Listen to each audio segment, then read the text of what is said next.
Corona કાળમાં લોકગાયિકા ગીતા રબારી એક પછી એક વિવાદ ઊભા કરી રહી છે.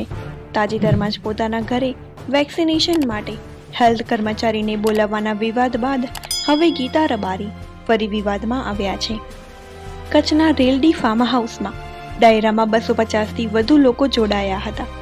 વેક્સિનેશનનો વિવાદ હજુ તાજો જ છે. ત્યાં ફરી ગીતા રબારીએ વડઝરની જેમ અહીં પણ લોકટોળા એકઠા કરી રમઝટ બોલાવી હતી. કચ્છમાં ગીતા રબારીના ડાયરાના કાર્યક્રમનો વિડીયો સામે આવ્યો છે, જેમાં કોરોના કાળમાં 250થી વધુ લોકો એકઠા થયા છે. પેઢી પ્રસંગે યોજાયેલા ડાયરામાં 250થી વધુ લોકોની હાજરીમાં ગીતા રબારી, નિલેશ ગઢવી અને લક્ષ્મણ બારોટ સહિતના કલાકારોએ ડાયરાની રમઝટ બોલાવી હતી.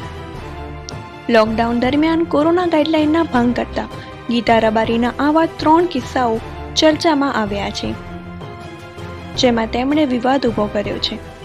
તાજેતરમાં જ વેક્સિન ઘરે લેવા મામલે ચર્ચામાં સરકારથી લઈ સ્થાનિક તંત્રના ઠપકાનો સામનો પણ કરવો પડ્યો હતો. કચ્છની કલાકાર ગીતા રબારીનો ઘરે વેક્સિન લેતા ફોટા સાથેના પોસ્ટે ભારે વિવાદ સર્જ્યો હતો. જો કે વિવાદના અંતે તંત્રએ પત્ર વ્યવહાર કરી ગીતા રબારીને ઠપકો આપી બીજી વાર ધ્યાન રાખવાની તાકીદ કરી હતી. તો સ્થાનિક તંત્રએ ફક્ત મીઠો ઠપકો આપતા ગીતા રબારીના આવા કૃત્યથી સમાજ અને સિસ્ટમ સામે અનેક સવાલો ઊભા થયા હતા.